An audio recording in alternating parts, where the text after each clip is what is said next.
아버님, 입에서 도대체 무슨 냄새가 그렇게 나요? 제발 입 좀 닫고 살면 안 돼요? 도대체 하루 종일 잔소리가 끊이질 않아요. 진짜 괴팍한 것 같아요. 요즘에 며느리한테 그렇게 하는 사람 없어요. 뭐라고? 지금 무슨 이야기를 그렇게 하는 게냐? 내가 별 이야기 했니? 그냥 네 자리 치우라고, 너 먹고 쓴 거는 치우라고 이야기를 했을 뿐인데 그게 어떻게 잔소리야? 당연히 할 말을 하는 거지. 어휴, 진짜 그깟 5천만 원도 못 거주면서 뭘 그렇게 유세를 부리시는 거예요? 도대체가 이해를 할 수가 없어요. 제가 가방을 사달랬어요. 뭐를 하겠댔어요? 그냥 저도 좀 잘 돼보자고 5천만 원만 빌려주시면 투자해서 갚겠다는 거 아니에요. 5천만 원이 누구 집 개 이름이야? 그리고 네가 무슨 투자는 투자야? 네일샵까지 차려줬는데 지금 네 꼬라지를 봐라. 네일샵은 도대체 언제 운영할 거냐? 지금 월세나 제대로 내고 있는 거 맞니? 그런 상황에 돈을 빌려서 투자를 하겠다고? 그 중노동해도 하루 얼마 벌지도 못하는데 계속해서 뭐해요?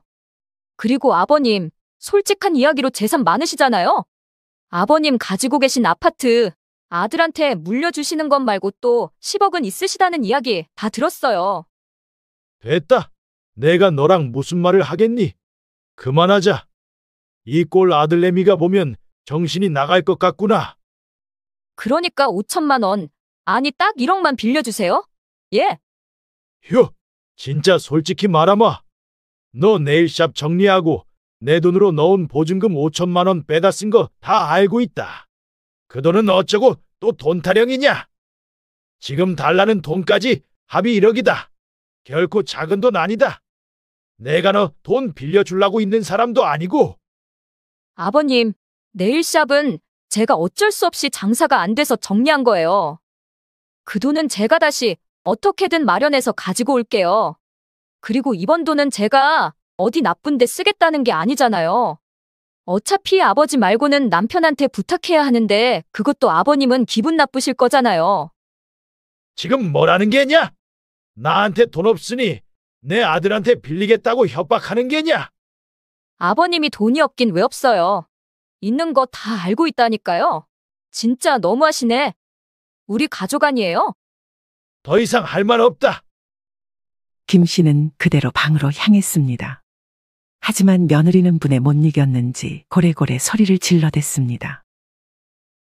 위 대화를 들어보니 시아버지와 며느리 사이에 언짢은 감정이 폭발한 것으로 보여지는데요.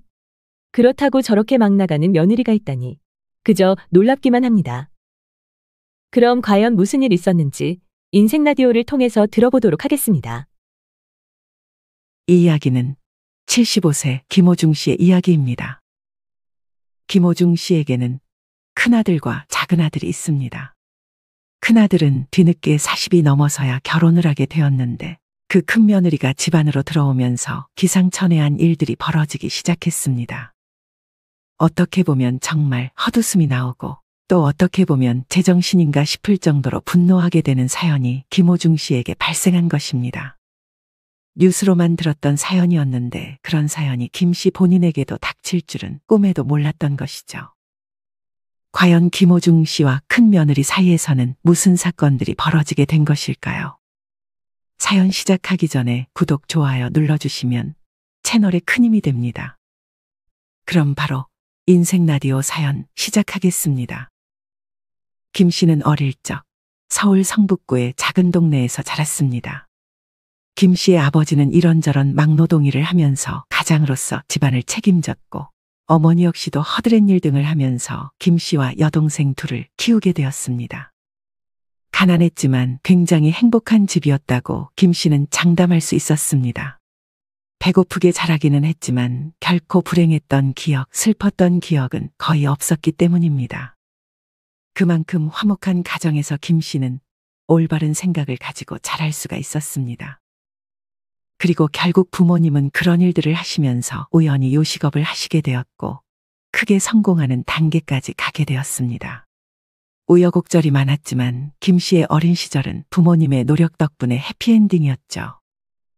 그러다가 김 씨는 20대 후반이 되어서야 아내를 만날 수가 있었습니다. 아내는 정말 착한 착하고 고운 사람이었습니다. 행동 하나하나가 정말 차분했고 생각이 바른 사람이었습니다. 그런 아내의 모습은 김 씨를 바꿔놓기에 충분했습니다.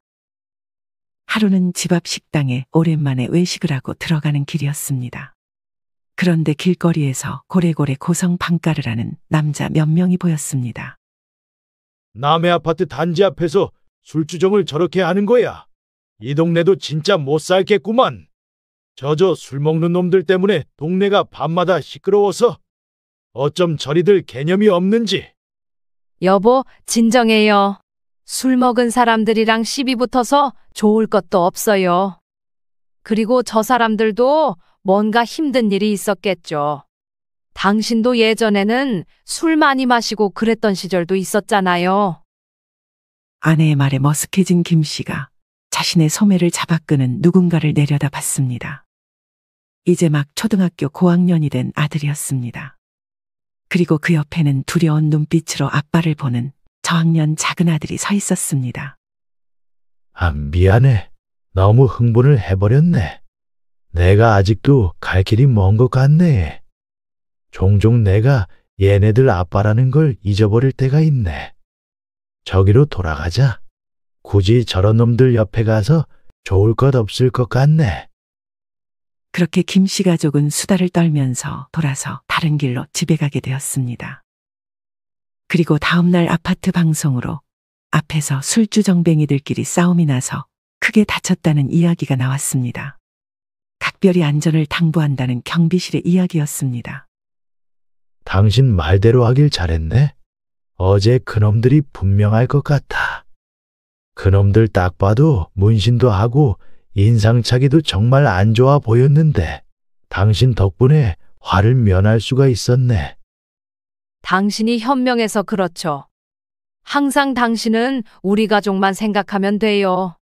굳이 이상한 사람들이랑 엮일 필요도 없어요. 무서워서 피하지 말고 우리 가족을 위해서 피해요. 아내의 말에 김 씨는 참으로 아내를 잘 두었다는 생각이 들었습니다. 그렇게 김 씨는 아내를 본받으며 점점 성격이 유순해지고 참을성이 많은 사람이 되었습니다. 그렇게 행복한 나날이 계속될 것 같았지만 불현듯 슬픈 소식은 찾아왔습니다. 바로 김 씨의 아버지가 작고를 하시게 되었던 것입니다. 김 씨 아버지는 김 씨에게 본인 고향에 있던 충청도의 땅을 일부 나눠주었습니다. 아버지는 막노동일을 하면서부터 꾸준히 돈을 모아오셨는데 이후에 식당을 차리시고 성공하시면서 적지 않은 재산을 모아놓으셨던 모양이었습니다. 물론 식당이 잘 된다는 것은 알았지만 그래도 이렇게 많은 돈을 모아놨을 것이라고는 생각지도 못했었습니다. 한마디도 이런 부분에 대해서 이야기가 없으시더니 갑자기 어느 날 이렇게 재산을 물려주신 것이었습니다. 동생들에게도 재산이 돌아가긴 했는데 가장 큰 몫은 김 씨의 것이었습니다. 아무래도 장남이었고 가장 고생하며 자란 어린 시절을 가지고 있었기 때문에 김 씨의 아버지는 더 챙겨주신 것 같았습니다. 그렇게 아버지가 돌아가신 뒤 몇 개월 뒤 김 씨는 땅을 가지고 고민을 하게 되었습니다. 자신이야 계속해서 회사에서 일을 할 수 있지만 아내는 식당에서 허드렛 일을 하고 있는 것이 마음에 걸렸습니다. 물론 김 씨 아내는 일을 하지 않아도 되었습니다. 하지만 아이들의 미래나 또 김 씨만 혼자 고생하는 것을 참기 힘들다며 주야간으로 시간이 날 때마다 식당 일을 나가고는 했습니다. 그런 아내를 볼 때마다 김 씨는 다소 울컥한 마음이 들었습니다. 곱고 희던 손이 물에 자꾸만 닿아서 갈라지는 모습을 보고 참으로 속상했습니다. 그래서 김 씨는 아내에게 이런 이야기를 했던 적이 있었습니다. 그 아버지가 물려주신 땅 있잖아. 그거 현금화해서 우리 가족 사는데 좀 쓸까 하는데 당신 생각은 어때? 우리 사정도 어렵고 당신은 계속해서 식당일 나가잖아. 손목도 안 좋은 거 다 알고 있어. 손목이야 가만히 있어도 나이 들면 다 안 좋아지기 마련이에요. 그리고 아버지가 준 땅이라고 막 쓰면 안 돼요. 지금은 우리가 그래도 일자리도 있고 아직은 충분히 괜찮잖아요. 먹고 사는 거에 문제가 있는 것도 아니고. 하지만 그래도 좀 편하게 살아도 되지 않을까 싶어서 그래. 당신 고생하는 게 마음에 걸리기도 하고, 나도 막상 땅이 생기니까 욕심이 나네. 그러지 말고 차분히 몇 년 생각해봐요. 그게 나을 것 같아요. 지금 당장 욕심대로 살면 나중에 그 돈 다 잃고 큰 후회를 할 것 같아요. 그리고 우리 아이들한테도 물려줄 재산이 있으면 좋잖아요. 벌써 애들 물려줄 재산을 생각하는 거야. 우리도 지금 힘든데. 일단 잘 생각해봐. 어떻게 하면 아버지가 주신 기회를 잘 사용할지 말이야. 아내는 무척이나 현명하고 소신이 있는 사람이었습니다. 그 덕분에 김씨 역시도 욕심이 눈 녹듯이 사라지게 되었습니다. 하지만 김씨는 여전히 아내가 고생하는 게 마음에 걸렸습니다. 결국 김씨는 땅을 처분하고 서울 외곽지에 있는 작은 4층짜리 건물을 하나 사게 되었습니다. 땅을 판 돈과 대출이 조금 더 들어가긴 했지만 충분히 그럴 만한 가치가 있다고 생각을 했습니다. 그 이유는 1층 가장 좋은 자리에 아내의 식당을 차려주었기 때문입니다. 여보, 이건 너무 과분해요. 어떻게 이런 일을. 제가 평생 이렇게 복에 겨운 일이 있을 줄은 몰랐어요. 여보, 정말 고마워요. 뭘? 그동안 우리 진짜 열심히 했잖아. 그래서 이런 복도 있는 거고. 내가 종종 도와줄 테니까 설거지든 뭐든 시켜만 줘. 요리는 못해도 식당 다른 일은 도와줄 수 있으니까. 아내는 그동안 남의 식당에서 일하느라 눈칫밥을 먹으면서 정말 고생을 했었습니다. 아내는 남편이 마련해준 식당을 보면서 정말 행복의 눈물을 흘릴 수밖에 없었죠. 하지만 그런 행복의 시간도 그리 길게 가지만은 않았습니다. 알츠하이머입니다. 당장 치매 증상이 그렇게 심하지는 않은데 앞으로 점점 심해질 가능성이 높습니다. 꾸준히 치료를 하셔야만 하고 최대한 기억력을 높이기 위한 인지행동 치료를 하셔야만 합니다. 의사의 청천벽력 같은 이야기가 떨어졌습니다. 참으로 이상한 일이었습니다. 그동안 정말 건강하게 보였던 김 씨의 아내는 의사의 판정이 있은 뒤 점점 시름시름 앓기 시작했습니다. 마치 의사의 선고가 병의 시작점이라도 되는 것 같았습니다. 나 아무래도 길게는 못 살 것 같아요. 당신이 재식이랑 재준이 결혼할 때까지 잘 돌봐줘요. 지금은 우리 애들이랑 당신을 기억하는데 언제까지 기억할지 모르겠네. 혹시 내가 잊어버려도 꼭 알려줘요. 그러면 분명 다시 기억날 거야. 아내의 말에 김 씨는 눈물을 왈칵 쏟아냈습니다. 남편이 이렇게 펑펑 우는 것은 처음이었습니다. 아내는 그 모습을 보면서 가슴이 찢어지게 아팠습니다. 그리고 몇 년이 흘렀습니다. 아내의 병세는 매우 심각해졌고 결국에 다른 합병증들이 찾아오면서 쇠약해진 아내는 세상을 떠나고야 말았습니다. 작은 아들은 어머니가 돌아가시기 전에 결혼한 모습을 보여주고 싶다면서 결혼을 서둘렀지만 그것까지도 못 보고 세상을 떠난 아내였습니다. 이후 있었던 작은 아들의 결혼식은 사실상 눈물바다였습니다. 아내의 성품이 워낙 좋았기 때문에 정말 많은 사람들이 결혼식 날 눈물을 하염없이 쏟았습니다. 시간은 어느덧 흘러 몇 년이 지나게 되었습니다. 얘야, 우리 아들 어디 좋은 며느리감 없니? 저 녀석은 도통 결혼을 할 생각인지 안 할 생각인지 모르겠구나. 김 씨의 말에 작은 며느리는 활짝 웃었습니다. 작은 며느리는 무척 성격이 좋고 긍정적인 에너지가 가득한 사람이었습니다. 어머, 글쎄요. 워낙 눈이 높으신 것은 아닌지 걱정이 되네요. 제가 그래도 한번 찾아볼까요, 아버님? 찾아보면 그래도 괜찮은 사람들 있을 거예요. 예쁘고 그런 게 다 무슨 소용이라고. 나이 들면 다 쪼그라드는 걸. 제일 중요한 게 성격이다, 성격. 심성이 제대로 되어야 진짜 좋은 신부감인 거야. 깔깔거리면서 김 씨와 작은 며느리가 대화를 하고 있자 놀러왔던 큰아들이 시큰둥하게 말했습니다. 에이, 사람을 앞에 두고 그런 소리 하시기 있기에요? 저도 어쩌면 장가갈지도 모르겠어요. 만나는 사람은 있는데 아직 확실하게 결정짓지는 못했어요. 그래? 어떤 사람이냐?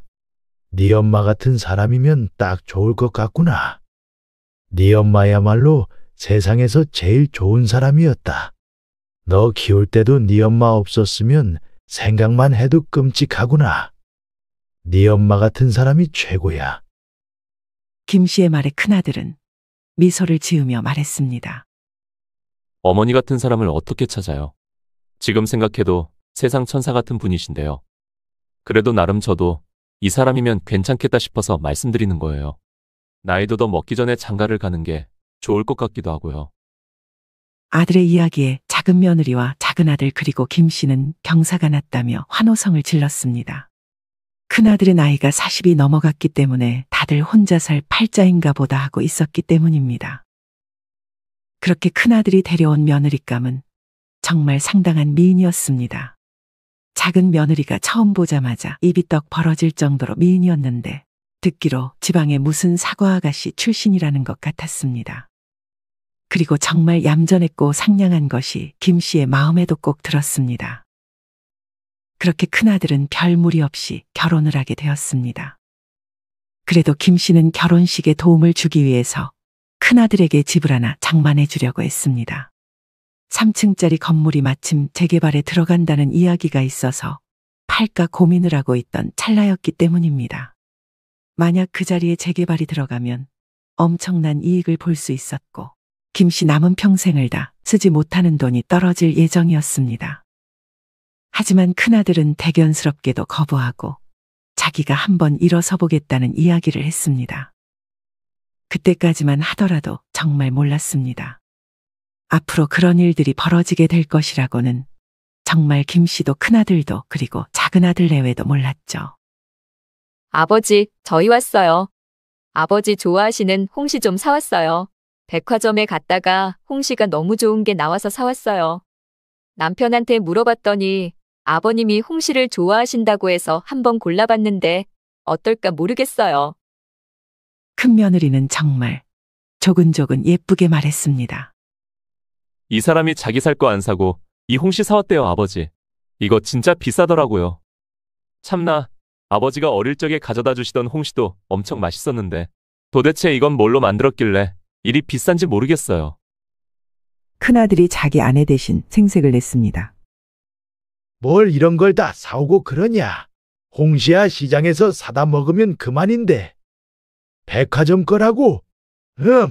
확실히 때깔이 다르기는 하구나.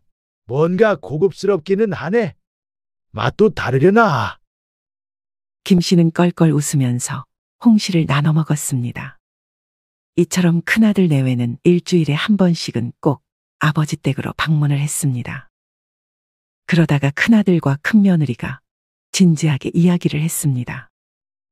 아버지, 저희가 이제는 아버지 모시고 살면 어떨까 싶어요. 아버지도 이제 나이가 좀 있으셔서 집에 누군가 있어야 돼요. 안 그러면 혹시라도 쓰러지시면 큰일 날 수가 있잖아요. 네 애비를 뒷방 노인네 취급하는 거냐? 아직 그 정도 아니다. 네 어미 떠나고 지금까지 감기 한 번 안 걸리고 잘 살아왔다. 그리고 며느리가 얼마나 불편하겠냐? 너는 네 생각만 그렇게 해가지고 어떻게 살래? 아버지의 핀잔에 아들이 크게 웃었습니다. 그러자 이번에는 며느리가 입을 떼었습니다. 아버지가 불편하시다면 어쩔 수 없지만 저희는 이미 상의를 했어요. 저희 집도 정리를 하고 또 아버지 집도 적당히 정리를 해서 더 큰 집으로 갈 수 있지 않을까요?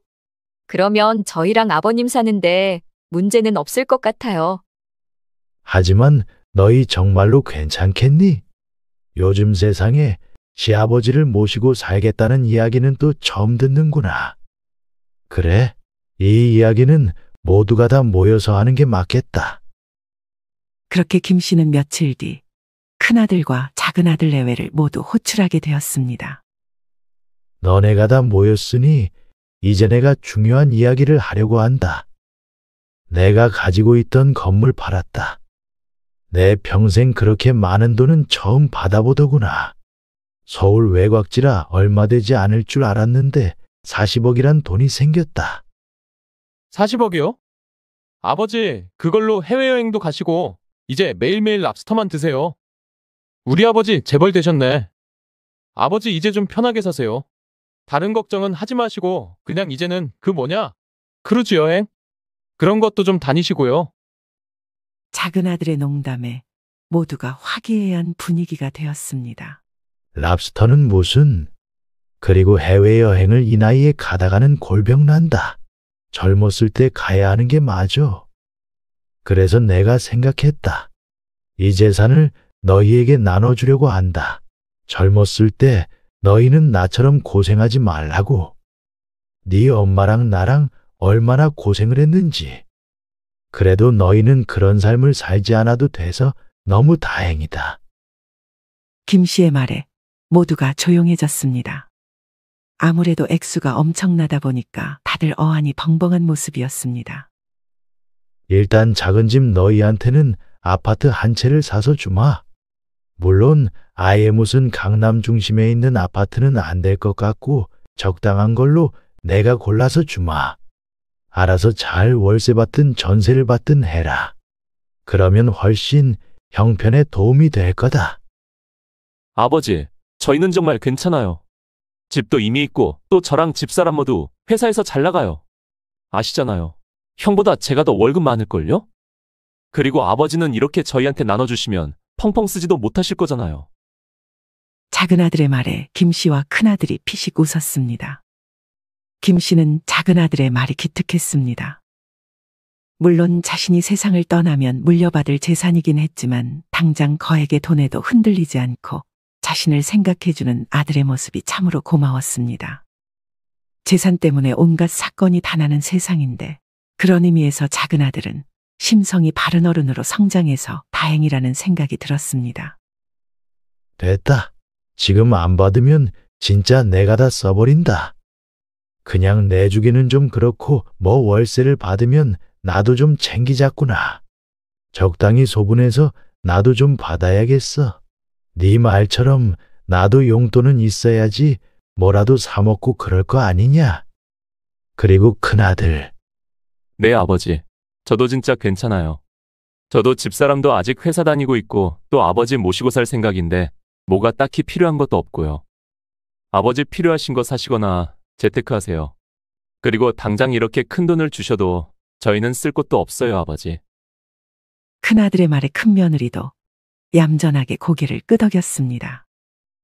그래서 생각을 해봤는데 너희가 가지고 있는 집은 그냥 월세로 돌려라. 그리고 나랑 같이 살고 싶다고 했으니 새로운 집을 알아볼 거다. 물론 너네는 돈 한 푼 안 내도 되고 지금 이 집 정리하고 적당히 내가 가진 돈 합쳐서 괜찮은 곳에 네 명의로 아파트 하나 해줄 테니 나랑 살자. 물론 평수는 넓은 걸로 해서 서로 불편할 일 없이 하고. 김 씨는 아들이 자기를 모시는 만큼 작은 아들보다는 더 크고 좋은 집을 넘겨주기로 생각했습니다. 사실 이렇게 김 씨가 마음 놓고 아파트를 아들들에게 나눠줄 수 있었던 것은 적어도 아들들이 그 돈 가지고 헛짓을 할 애들이 아니었다는 것을 알았기 때문이었습니다. 그리고 장남은 장남대로 더 대우를 해줘야 한다고 생각을 했고 이 생각에 작은 아들도 불만 없이 동의를 했습니다. 또 김 씨야, 어차피 자신이 황혼기에 접어들었기 때문에 크게 돈 욕심 부리면서 살 이유가 없었습니다. 게다가 큰아들 내외가 자신을 모신다고 했으니 걱정은 더 없었습니다. 그렇게 가족회의가 끝나고 집을 구하는 일은 일사천리였습니다. 김 씨는 서울 나름 중심권에 있는 좋은 아파트들을 골랐습니다. 큰며느리는 계속 장사가 하고 싶다고 하지 않았니? 네일샵인가 뭔가 말이다. 그거 내가 하나 차려주도록 하마.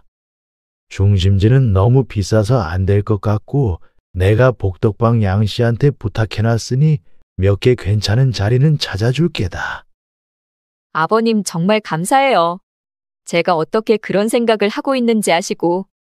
이랑 상의는 많이 해봤는데 저희 돈으로는 택도 없었거든요. 내가 왜 그런 걸 모르겠냐? 내가 나이 먹으면서 그래도 눈치는 더 늘었다. 재식이랑 싸우지 말고 한번 잘 운영해 보려무나. 하지만 이때부터 놀라운 변화가 생기기 시작했습니다. 딱 김씨 아들에게 명의가 넘어가고 큰 며느리에게 가게를 차려준 뒤부터였습니다. 김씨는 이런 일이 생길 줄 알았다면 집을 나눠주는 일은 하지 않았을 것이었습니다. 아니, 오히려 어쩌면 진실을 알게 되어서 다행일지도 모른다는 생각까지 하는 사건들이 줄이어 발생하기 시작했습니다. 아버지, 저 왔어요. 밖에 날씨가 왜 이렇게 더워? 아버님, 에어컨 좀 틀고 계시지. 이렇게 찜통방에 있으면 건강도 안 좋아요. 어휴, 더워 죽겠네, 진짜. 어느 한가한 오후였습니다. 집에서 편하게 쉬고 있던 김 씨는 큰 며느리가 이른 시간에 갑자기 집으로 들어오는 모습을 지켜봤습니다. 한참 가게에서 일할 시간인데 일찍 들어온 며느리를 보면서 김 씨는 의문스러운 눈빛을 지었습니다. 무슨 일이냐? 이 시간에 들어오다니? 아직 가게에 있을 시간이 아니냐? 어디 몸이라도 안 좋은 게냐? 아니면 무슨 일이라도 있는 거야? 아니요, 도통 손님이 없어서요. 그리고 온 사람들도 죄다 진상뿐이에요. 진짜 몇 푼이나 냈다고 내일 그거 하나로 사람을 얼마나 들들 볶는지. 도저히 안 되겠어서 그냥 일단 들어왔어요.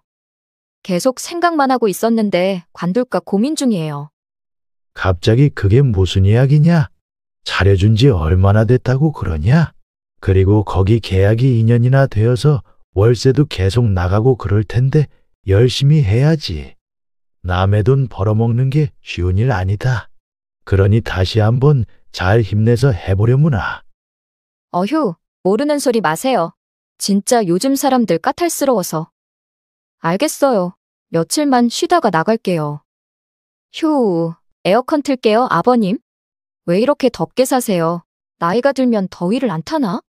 TV에서는 노인들 다 쓰러지던데. 큰 며느리의 처음 보는 모습에 김 씨는 심장이 벌렁벌렁 거렸습니다. 마치 이전과는 완전히 다른 사람이 된 것 같았습니다. 도대체 무슨 일인가 싶었지만 그냥 진상 손님이 있어서 기분이 안 좋아 그렇구나 이해를 했습니다.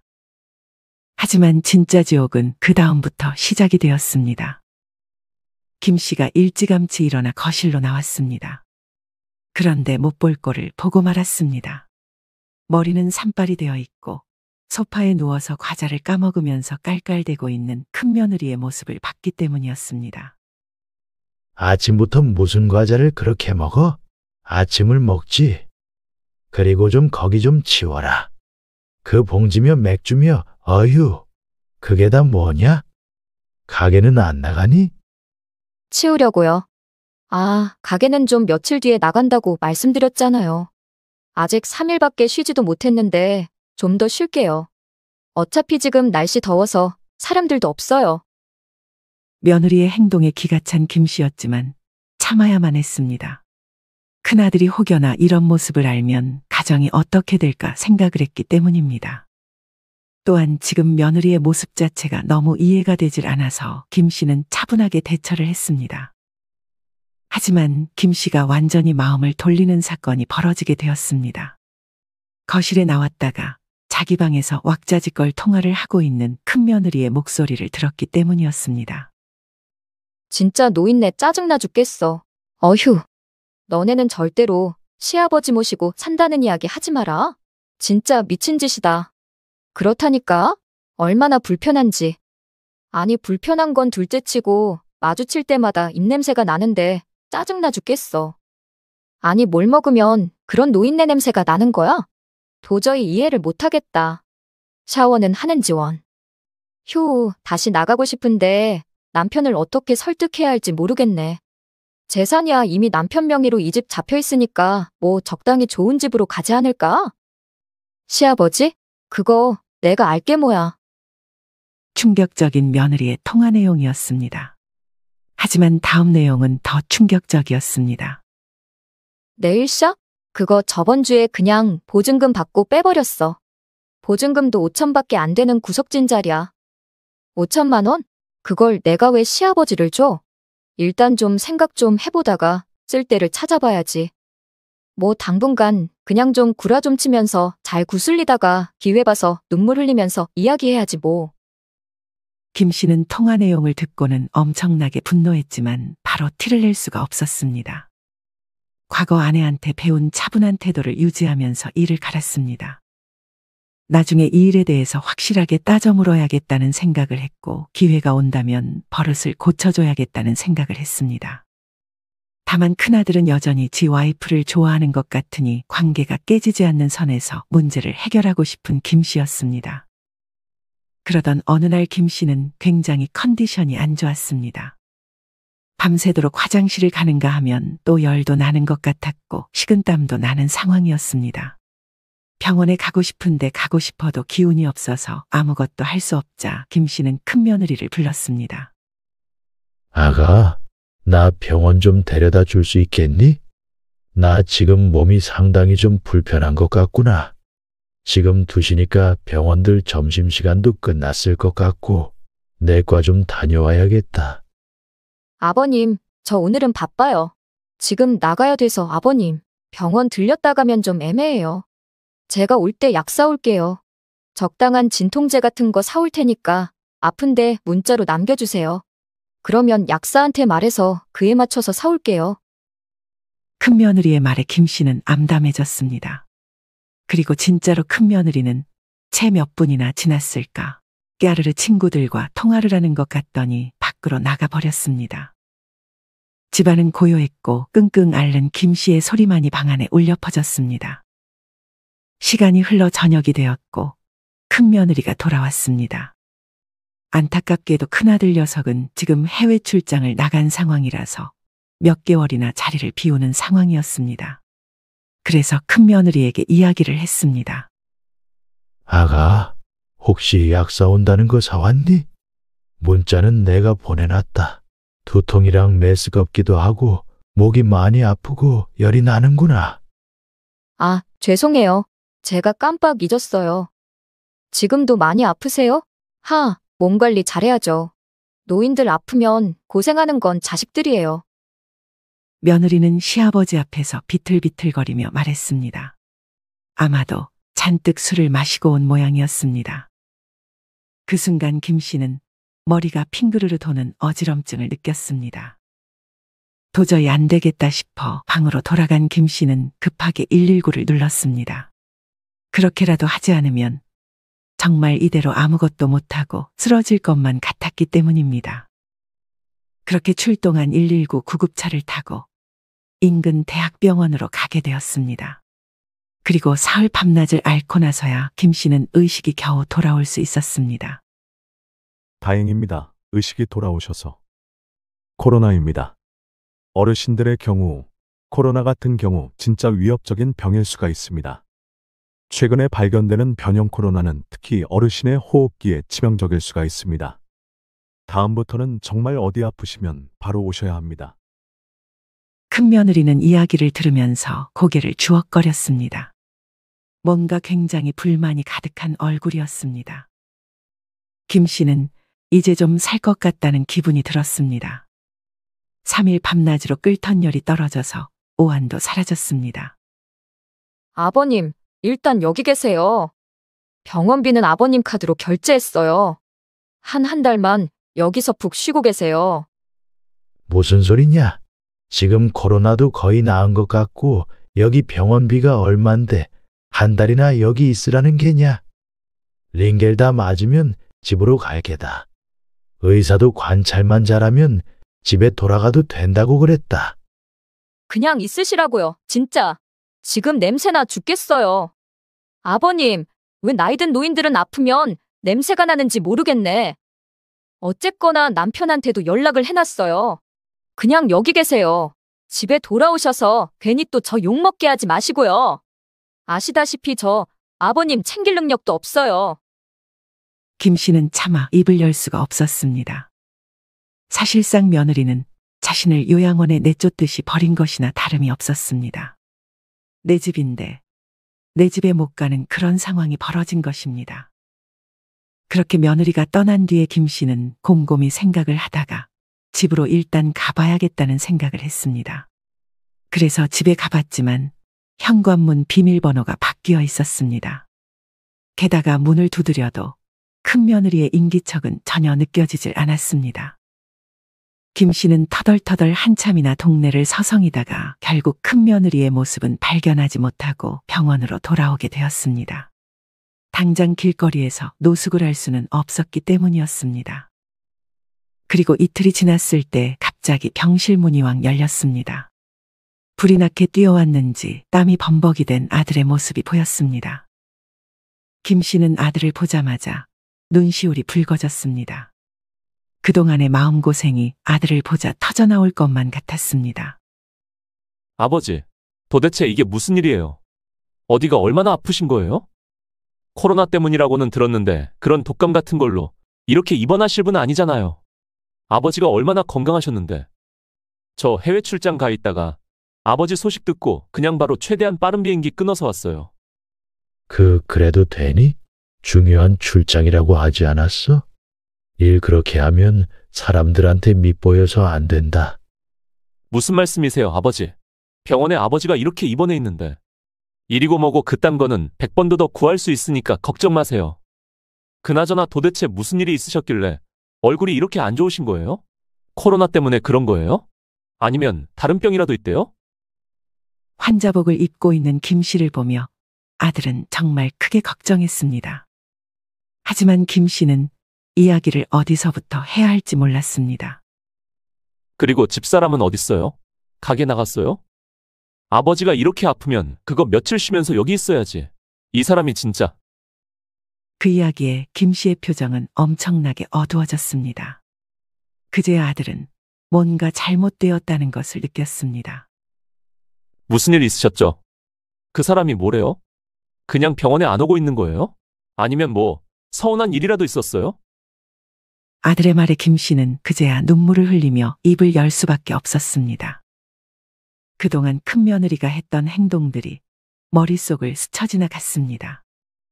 차마 인간의 탈을 쓰고 그런 여우 같은 짓을 하면서 자기 남편한테는 속내를 드러내지 않는 것이 기가 막혔습니다. 김 씨의 큰아들은 대번 안 좋아지는 아버지의 표정을 보고서 다시 물었습니다. 그게 너는 그 아이에 대해서 얼마나 알고 있어? 정말 너한테는 정상적인 모습을 보여주는 거냐? 아니면 조금이라도 이상한 부분은 없었어? 김 씨는 그제서야 그동안 있었던 일들을 털어놓기 시작했습니다. 가게를 빼고 보증금을 가로챘다는 이야기부터 시작해서 지금 병원에 있는 것은 사실상 쫓겨나서 이곳에 있다는 사실까지도 털어놓았습니다. 아버님, 돈 5천만 빌려주세요. 진짜 좋은 코인 하나 찾았어요. 이것만 투자하면 진짜 대박 터질 것 같아요. 제가 유튜브에서 봤는데 진짜 제대로 올라가면 몇십 배나 불릴 수 있대요. 5천만 원? 갑자기 그게 무슨 말이냐? 그것도 코인을 한다고 빌려달라고 해. 그렇게 자신 있으면 네가 대출을 받든 사돈댁에서 끌어다 쓰던 해서 하면 되지 않겠니? 아니, 저희 집에 돈 있었으면 벌써 그렇게 했죠. 저희 집에 돈이 어딨어요. 이 집에서 지금 현찰 가지고 있는 사람은 아버님뿐인데요. 아버님, 진짜 딱 5천, 기왕이면 1억 정도면 더 좋을 것 같아요. 너 내가 네일샵 정리한 거 모를 줄 알았냐? 5천만 원 그 보증금은 어디다 쓰고서 또 돈을 달라고 그러는 거냐? 아니, 네일샵 그거 솔직히 자리도 안 좋아서 장사 안 된 거예요. 자리만 더 좋았으면 장사 분명 잘 됐을 텐데 아버님이 고른 자리 아니에요? 지금 네일샵 안 된 게 내 책임이라는 거냐? 그리고 그 자리 복덕방 양씨가 이전에도 네일샵 있던 자리인데 그 네일샵은 너무 잘 돼서 더 큰 곳으로 확장했다고 하더라. 아니, 왜 딴 사람이랑 비교를 해요, 아버님? 어쨌거나 돈 빌려주실 거예요, 말 거예요? 딱 그것만 정확하게 말하세요. 돈도 많으신 분이 왜 이렇게 쪼잔하게 그러시는지 진짜 모르겠어요. 뭐라고? 그래, 돈은 있다. 10억은 내 수중에 있지. 그런데 이건 미래 혹시 모를 일에 대비하는 돈이고 내 노후 자금이야. 그걸 그깟 내 욕심 채우는데 달라고? 아니, 그냥 달라는 것도 아니잖아요. 투자해서 잘 되면 2배 쳐서 드린다니까요. 그깟 5천만 원 가지고 진짜 사람 치졸하게 만드실 거예요? 제가 밥 안 차려줘서 그래요? 차려드릴 테니까 좀 빌려주세요. 그게 무슨 이야기냐? 밥이야 안 차릴 수 있고 내가 차려 먹어도 그만이다만. 지금 너는 시아버지한테 이런 이야기 하는 게 정상이라고 생각하냐? 지금 저보고 미쳤다고 그러는 거죠? 진짜 말이 안 통해서. 이래서 사람은 좀 배워야 하는 건데. 아버님은 전혀 이런 투자의 세계를 모르니까 하는 말인 거예요. 투자의 세계? 재테크 공부는 한 번도 안 해본 네가 뭔 투자를 한다고 거짓말까지 해가면서 이 설레발을 치는 거야. 진짜 정신이 나갔구나. 얼마 전에 있었던 두 사람 간의 대화였습니다. 김 씨는 진짜 며느리만 아니었다면 멱살잡이라도 했을 것 같았습니다. 아예 며느리가 정상적인 사람이 아닌 것처럼 느껴질 정도로 말도 안 되는 상황이었습니다. 게다가 김 씨에게 며느리는 차마 입에 담지 말아야 할 말도 했습니다. 아버님 알겠어요. 돈 달라고 더 이상 안 할게요. 대신 말도 걸지 말고 진짜 더 이상 저한테 아무런 이야기도 하지 마세요. 입에서 똥냄새 나니까. 노인네 냄새 지겨워요? 진짜. 그리고 5천만 원? 예, 주지 마세요. 어차피 아버님 돌아가시고 나면 다 물려받는 거 아니에요? 김 씨는 이 말을 듣고 충격에 빠졌습니다. 그래서 밖에 한참이나 걷고 들어왔는데 그것 때문에 코로나에 걸린 것이었습니다. 큰아들은 이야기를 듣고서 얼굴이 터질 듯이 붉게 변했습니다. 그리고 도저히 못 참겠던지 아버지를 모시고 아들은 당장 집으로 향했습니다. 그리고 현관에 도착하자 아들은 배를 눌렀습니다. 아버지의 말처럼 실제로 비밀번호는 바뀌어 있는 상황이었습니다. 아들의 얼굴을 확인한 며느리는 급하게 문을 열었습니다. 아들은 아내를 본체만 체하고 그냥 밀치고 거실로 들어갔습니다. 당신이 어떻게 지금 프랑스에 있어야 하잖아. 어떻게 국내에 들어왔어? 아직 3개월은 더 출장 남은 거 아냐? 아들은 더 이상 못 참겠는지 그냥 아내의 뺨을 내리쳤습니다. 그렇게 뺨을 맞은 큰며느리는 결국 올게 왔다는 식으로 말하기 시작했습니다. 미쳤어? 왜 이러는 거야? 지금 제정신이야? 프랑스에 있을 사람이 갑자기 나타나서 왜 이러는 건데? 정신이 미쳐 있으면 내가 약이야. 그동안 있었던 일 아버지한테 다 들었어. 너 정말 어디 뇌가 잘못됐니? 아니, 지금 내 말은 안 들어보고 아버님 말만 다 믿는 거야. 세상의 내 고충을 당신은 이해를 해줘야 하잖아. 그래? 그럼 내일 시합 몰래 정리했다며. 그 5천만 원은 어디 갔어? 그것부터 이야기를 해보자. 아니, 그게 사실 내가 코인을 요새 하는데 거기에 넣었는데 마이너스라서 곧 복구될 거야. 내가 봤는데 복구가 될 것 같더라고. 며느리는 말 같지도 않은 변명을 하면서 울먹거렸습니다. 그래? 너 그 5천 못 가져오면 진짜 내가 사기죄든 뭐든 너 고소할 거야. 변호사를 사든 뭐라든 너 진짜 끝장날 준비해. 이렇게 아들이 말하자 며느리의 표정이 단번에 변했습니다. 열받네. 그동안 참아주고 산 것도 고맙게 여겨야지. 시아버지 모시고 사는 요즘 사람들이 어디 있다고 그래? 한번 바깥에 나가서 찾아봐. 그런 등신 같은 사람들이 있나? 나라서 그나마 이 정도 참고 산 거지. 당장 이혼해. 어차피 애도 안 낳았겠다. 깔끔하네. 5천 그래. 차라리 그거 먹고 떨어져. 그리고 앞으로 입 함부로 놀리면 그 보증금 5천도 내용 증명 보낼 테니까 그렇게 알아. 이혼? 말 잘했다. 그래, 하자. 이혼. 나도 안 그래도 몸이 근질근질했는데 너처럼 늙은 노 딱 만나는 거 지겨웠는데 잘 됐다. 이혼하고 재산 반반하면 되겠네. 이 집 최소 30억은 나가는 걸로 아는데 딱 좋다. 몇 년 살고 15억이라니 완전 이득이네. 뺨 한 대 값으로는 좀 비싸다. 안 그래? 큰며느리의 말에 큰아들은 물론 김 씨도 충격을 받았습니다. 하지만 둘은 곧 냉정을 찾았습니다.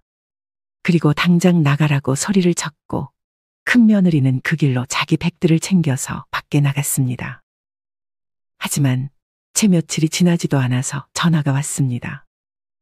김 씨와 이야기를 나누고 있던 아들은 대번 얼굴이 찌푸려졌습니다. 이혼 절차 같은 경우 김 씨 아들은 모두 변호사를 통해 진행하기로 했습니다. 최대한 얼굴을 마주치고 싶지 않았기 때문입니다.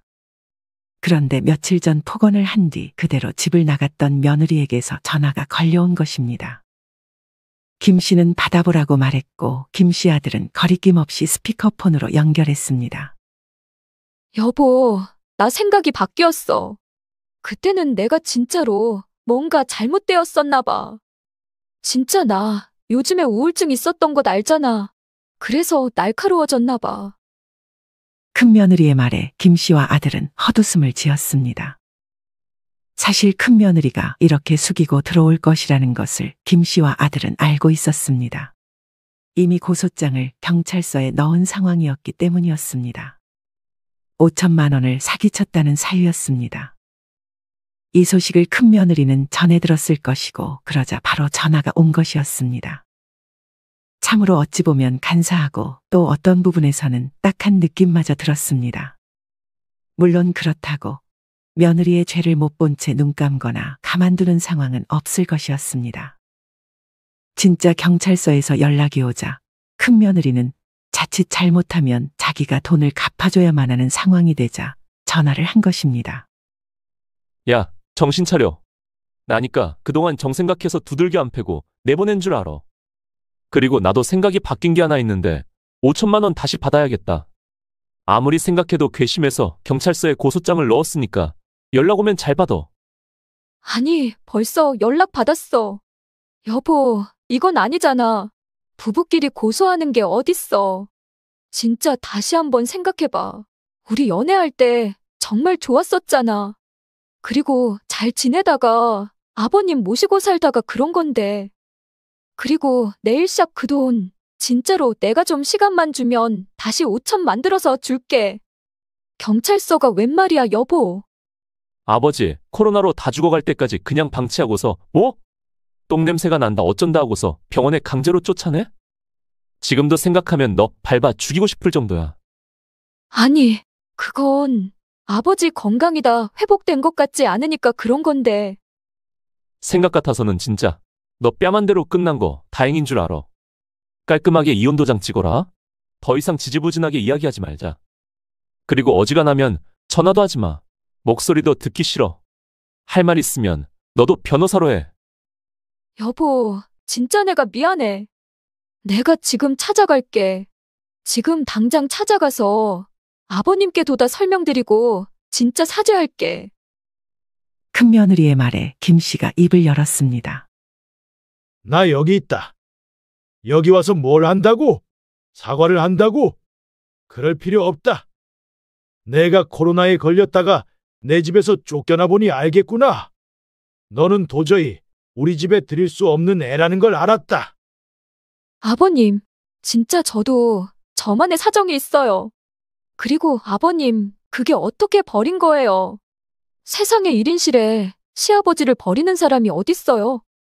그건 내 돈으로 한 것 아니냐? 네가 나 병원에 있을 때 단 이런 한 장이라도 써서 음료수라도 가져온 적 있니? 아니면 뭐 괜찮으세요라고 말이라도 한 적 있어? 그게 너의 모습이다. 김 씨의 말에 큰며느리는 적잖이 당황한 모습이었습니다. 큰아들은 잔뜩 얼굴을 찌푸린 채로 말했습니다. 더 이상 할 이야기 없으면 끊는다. 진짜 다시는 이런 일로 전화하지 마라. 아들은 그렇게 가차없이 전화를 끊어버렸습니다. 김 씨는 아들의 모습에서 안타까움을 느꼈습니다. 하지만 이번 일은 반드시 겪어야만 하는 일이기도 했습니다. 만약 아들이 이 사실을 모르고 지나갔더라면 앞으로 미래에 무슨 일이 일어날지 알 수가 없었습니다. 그만큼 큰며느리는 위험한 인물이었습니다. 아버지, 죄송해요. 제가 진짜로 사람 보는 눈이 없었어요. 다음에 또 결혼을 할지는 모르겠지만 그때는 진짜 제대로 된 사람이랑 살게요. 아니다. 어찌 사람 속을 다 알겠어? 네 엄마 같은 사람은 정말 흔치 않다. 옛날에도 그랬어. 휴, 어쨌거나 잘했다. 내 속이 다 시원하구나. 김 씨의 이야기에 큰아들도 고개를 끄덕였습니다. 그리고 실제로 이혼 과정 중에 큰아들은 보증금 5천만 원을 마음대로 사용한 며느리에 대해서 절대로 용서할 생각은 없었습니다. 그리고 지금도 경찰에서는 계속해서 수사 중입니다. 이후에도 큰며느리는 몇 번이나 집 앞으로 찾아왔습니다. 한 번은 외출했다 돌아오는 김 씨와 마주친 적도 있었습니다. 아버님, 제가 잘못했어요. 아버님께서 그이 좀 설득해 주세요. 제가 다시는 그렇게 못되게 안 굴게요. 고소만 취하해 주세요. 너는 너가 못된 것은 알고 있었니? 그렇게 살지 않아야 한다는 것은 동의한다. 그렇게 살다가 남의 원한지면 넌 앞으로 큰 화를 입을 수도 있어. 이건 오래 산 늙은이로서의 충고다. 그리고 다시는 나 기다리지 마라. 이미 변호사다 고용하고 이혼 절차 진행하는 걸로 알고 있는데 이제 와서 무슨 말이 더 필요한 게냐? 김 씨의 말에 큰며느리는 꿀먹은 벙어리가 되었습니다. 그리고 몇 개월이 지나 이혼은 마무리가 되었습니다. 오히려 큰아들은 그때부터 일이 더 잘 풀린다며 아버지를 위로했고 김 씨는 큰 고난을 하나 겪었다면서 한숨을 쉬었습니다. 여러분들은 김 씨의 사연에 어떤 감정을 느끼셨나요? 요즘은 시아버지를 모시고 사는 집은 극히 드뭅니다. 하지만 그럼에도 시아버지를 모시고 살겠다는 큰며느리의 마음속에는 어떤 저희가 있었던 것 같습니다. 이런 경우 어떻게 며느리에게 대처하는 것이 가장 좋은 판단이었을까요? 오늘 사연은 여기까지입니다. 여러분들의 다양한 의견을 댓글로 작성해 주세요. 이제는 날씨가 정말 추워지는 가운데 일교차에 건강 유의하시길 바라며 끝까지 인생라디오 사연을 시청해 주셔서 감사합니다.